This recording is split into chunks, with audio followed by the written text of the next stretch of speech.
Como os estoicos mantêm a calma? 10 estratégias que realmente funcionam.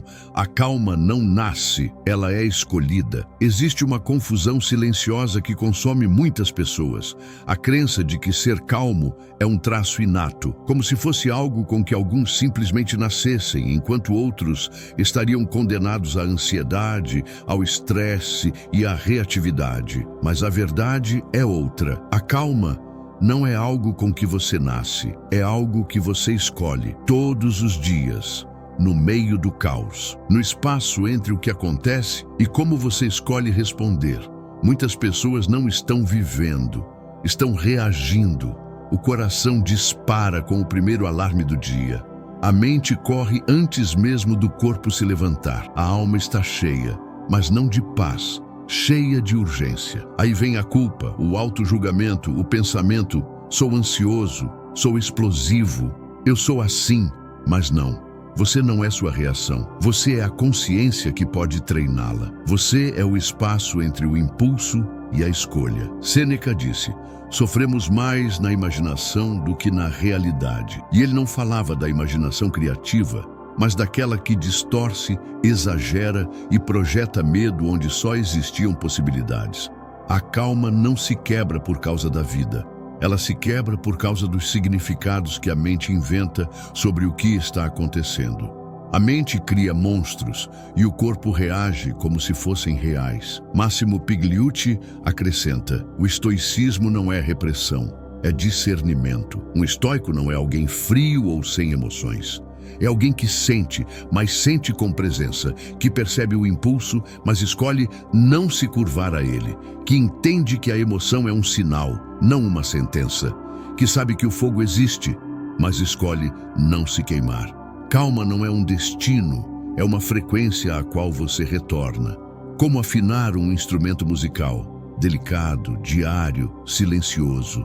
Às vezes é um pensamento que você questiona, às vezes é um fôlego que você prolonga, às vezes é um não que você respeita, mas em cada escolha você se reconecta. E se esse vídeo chegou até você, talvez sua alma esteja cansada de viver em estado de alerta. Talvez você esteja pronto para algo mais profundo que técnicas rápidas. Talvez esteja buscando um tipo de calma que ninguém pode te dar, porque só pode ser construída por dentro. Se for o caso, inscreva-se no canal, curta o vídeo e ative as notificações, porque o que estamos construindo aqui não é apenas entendimento, é transformação, é memória corporal, é liberdade emocional. A calma que você deseja já vive dentro de você.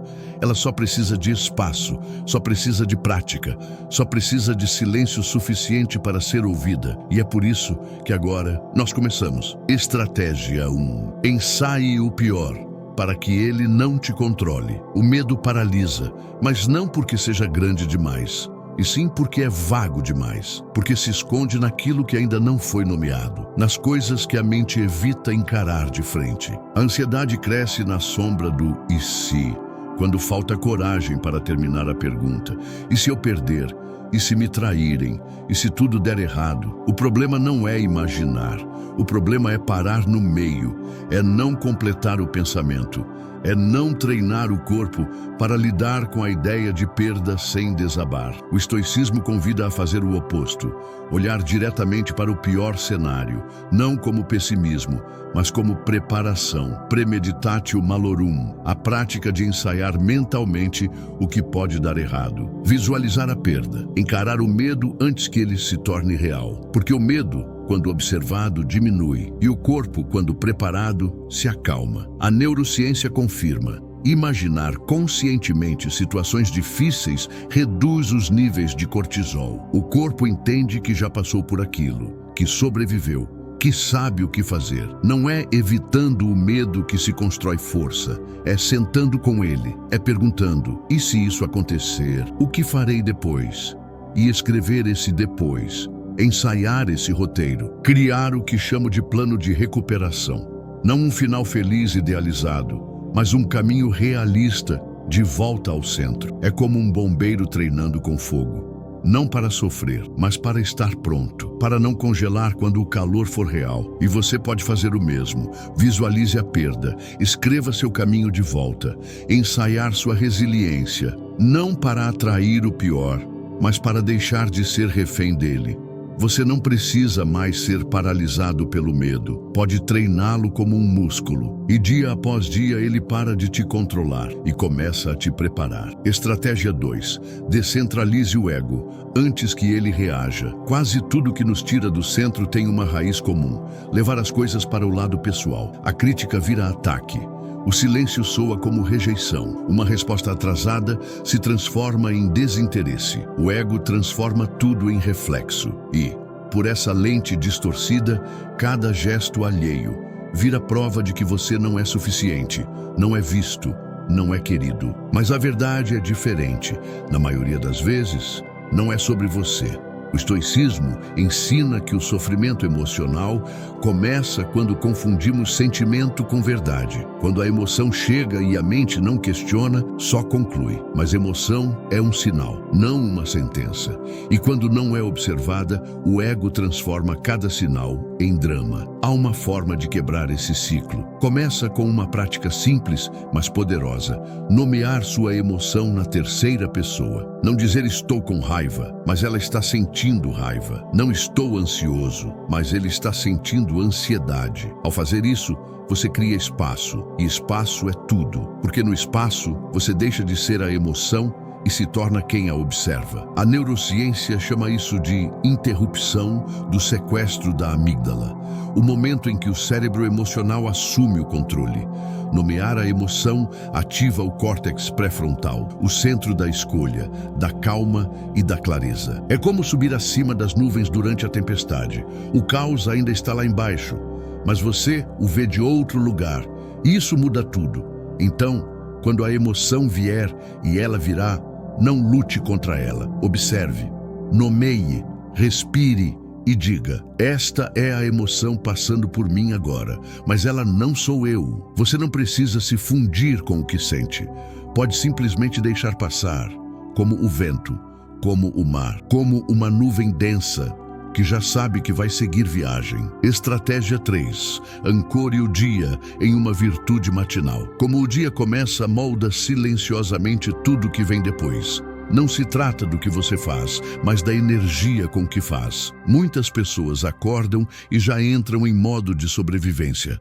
Redes sociais, e-mails, pressão, correria, e sem perceber, o corpo já está reagindo ao mundo antes mesmo de lembrar quem é. O dia começa lá fora e o eu desaparece, mas existe outro caminho. E ele começa com uma pergunta sutil, porém transformadora: quem eu escolho ser hoje? Antes de qualquer obrigação, antes de qualquer demanda, você pode escolher uma virtude, não uma meta, não uma tarefa, uma presença, coragem, paciência, compaixão, disciplina, apenas uma, para guiar seus passos, suas respostas, seus silêncios. Sêneca disse: comece a viver imediatamente e conte cada dia como uma vida separada. Isso não é poesia, é prática estoica. Porque quando você ancora o dia em uma virtude, você deixa de reagir e começa a viver de um lugar mais profundo. Você se lembra de que tem escolha, mesmo quando tudo ao redor grita urgência. Escolha sua virtude. Fique diante do espelho. Olhe nos próprios olhos e diga com firmeza e presença: hoje eu sou. E complete com aquilo que sua alma mais precisa incorporar. Não para parecer forte, mas para ser inteiro. Porque integridade é quando intenção e ação caminham juntas. Isso não mudará o mundo ao redor, mas mudará quem você é diante dele. E quando isso muda, tudo muda. Porque você não é só o que te acontece, você é como escolhe atravessar. Escolher uma virtude pela manhã é vestir sua alma com direção, é colocar ordem onde antes havia urgência, é pisar no mundo com os pés firmes e o coração quieto. Estratégia 4. Acalme a respiração para que a mente obedeça. O corpo sabe antes da mente, Ele sente antes de entender. E muitas vezes, quando o mundo nos fere, nos dispara, nos atravessa, o corpo já entrou em alerta antes que a razão tivesse chance de falar. O coração acelera, os músculos se contraem, a respiração encurta e, sem perceber, você já não está inteiro. Está em fuga. Mas há uma chave, simples, poderosa, imediata. A respiração. Ela é a única função corporal que é ao mesmo tempo automática e voluntária, o que significa que você pode usá-la como ponte entre o que sente e o que escolhe, entre o impulso e o autocontrole. A neurociência é clara. A respiração consciente ativa o sistema nervoso parasimpático. Ela desacelera os batimentos, reduz o cortisol, interrompe o circuito de ameaça. Uma técnica simples. Inspire por 4 segundos, segure por 4, expire por 6. Isso comunica ao cérebro que você está seguro, mesmo quando o ambiente não parece assim. O estoico entende, a reatividade é o resultado de uma mente que perdeu o fôlego, e por isso ele não se apressa em reagir. Ele respira, ele pausa, ele observa, ele não é frio, ele é presente. Ele não é indiferente, ele é firme. Imagine um leão. Ele não ruge por impulso, não ataca sem propósito. Caminha em silêncio, observa em silêncio e só age com precisão, porque sua força não está no barulho, está na calma. E essa calma começa com o ar. Em toda situação emocional, respire. Não como truque, mas como retorno. Retorno a si, retorno ao chão, retorno à parte de você que não precisa gritar para ser firme. Porque quem respira, lidera. E quem lidera, escolhe com clareza como agir. Estratégia 5. Pratique a pausa antes do impulso. Urgência. Ela chega como uma exigência interna, um impulso gritando, responda agora, reaja agora. Resolva agora. E na maioria das vezes, isso não é necessidade real. É medo disfarçado. É o desconforto de não saber, de não ter controle, de não se sentir no comando. E então, a mente tenta compensar com velocidade. Mas velocidade sem presença é receita para arrependimento. O estoico percebe que o que parece urgente raramente é, porque o tempo emocional se distorce sob estresse. 1 minuto parece uma eternidade. O silêncio soa como rejeição. A pausa parece perda, mas não é. É apenas o corpo tentando proteger algo que ainda não compreendeu. A sabedoria vive na pausa. 3 segundos. 3 segundos antes de responder a uma mensagem. 3 segundos antes de revidar uma crítica. 3 segundos antes de apertar enviar. E nesse microespaço, algo poderoso acontece. Você recupera seu centro, sai do impulso e volta à intenção. Isso não é fraqueza, é soberania. É mostrar que quem está guiando sua vida não é o medo nem a vontade de provar algo. É você, presente, claro, firme. E essa firmeza transforma sua resposta. Ela não silencia o que importa. Ela filtra o ruído. Pense em um arqueiro. O alvo está à frente, o braço está pronto, a flecha esticada, mas ele não solta por impulso. Ele respira, ele espera, ele sente o momento certo, porque sabe que o impacto não vem da força, vem do timing. E você pode ser esse arqueiro, escolhendo não por pressão, mas por precisão. Em um mundo que exige reação instantânea, a verdadeira autoridade emocional pertence a quem sabe esperar 1 segundo a mais. E nesse segundo, muda tudo. Estratégia 6. Desapegue do resultado. Conecte-se à ação. Existe um tipo de ansiedade que não nasce do que precisa ser feito, mas do que esperamos que aconteça depois. É a tensão invisível de tentar controlar o que não é nosso, a resposta do outro, o resultado do esforço, como o mundo vai reagir. E quanto mais esperamos um retorno específico, mais vulneráveis nos tornamos à frustração. O estoico sabe, você não tem poder sobre o que vem depois, só sobre o agora, só sobre sua intenção, só sobre sua ação. Você planta, mas não comanda a chuva. Você age, mas não controla a reação. E por isso, ele aprende a se apegar ao ato, não ao desfecho. A ansiedade enfraquece quando você foca na semente, não na colheita.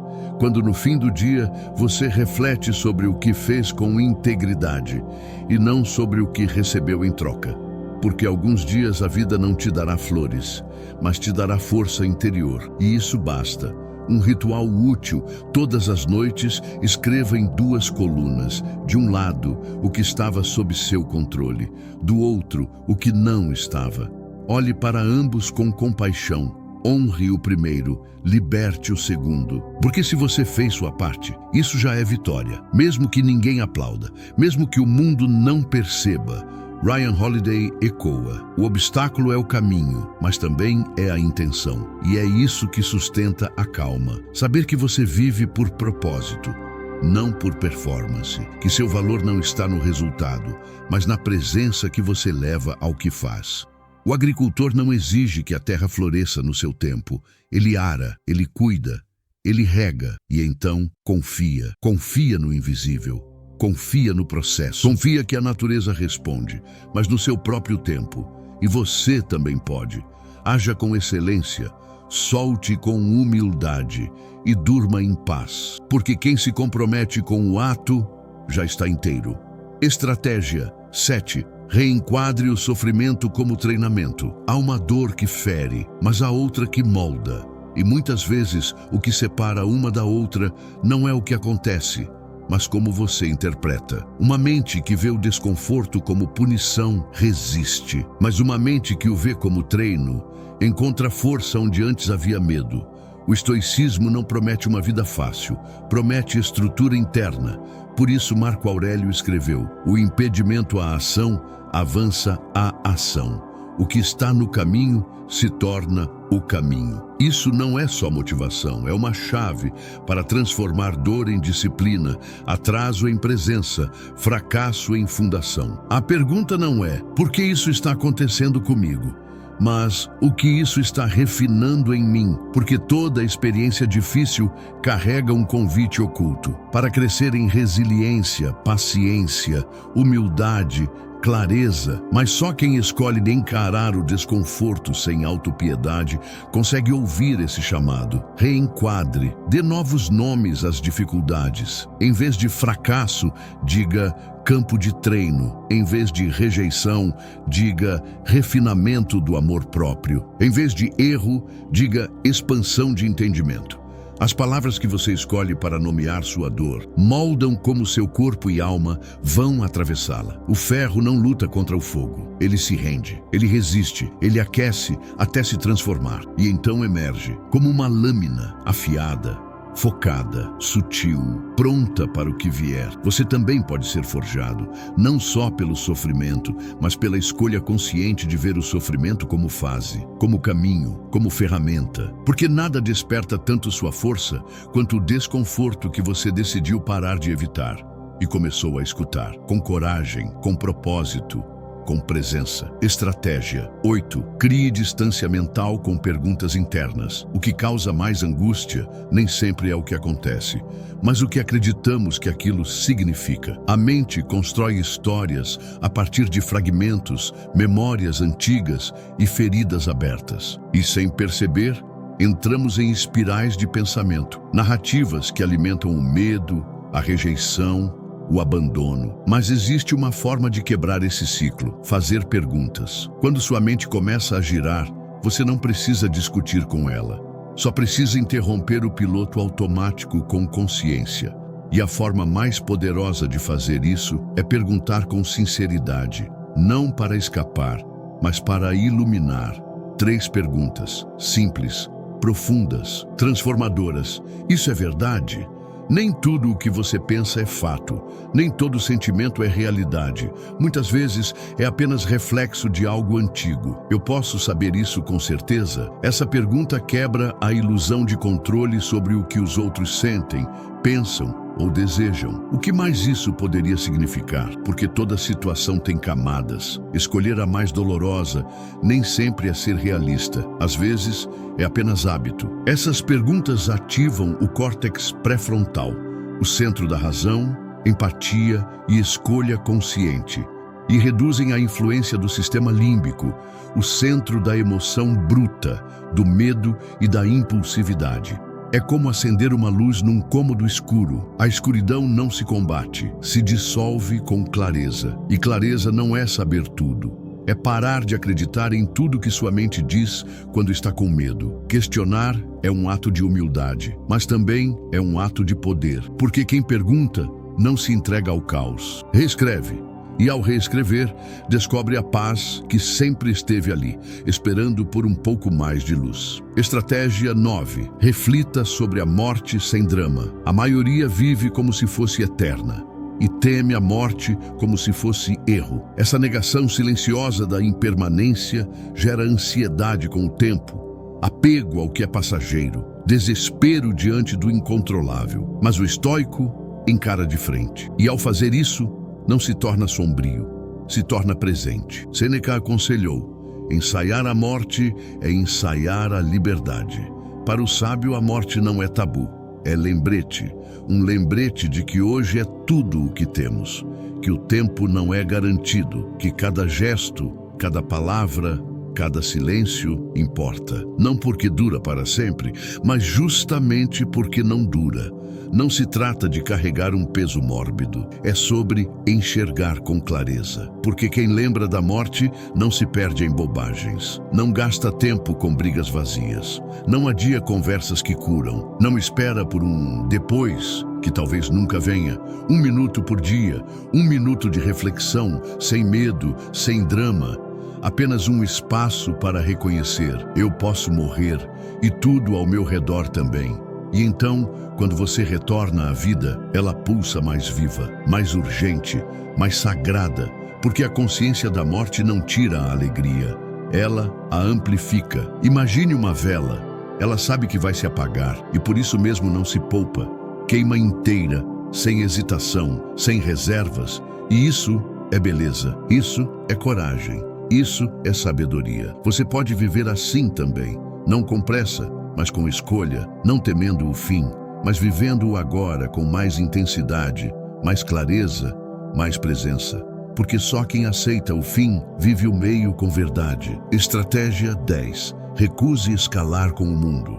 Vivemos em uma época em que tudo parece inflamar facilmente. Uma manchete, um comentário, um olhar, uma discordância. A velocidade das redes sociais, a pressão do dia a dia, a exposição constante alimentam uma mente sempre pronta para reagir. Mas o estoico caminha na direção oposta. Ele não nega o caos, apenas escolhe não amplificá-lo.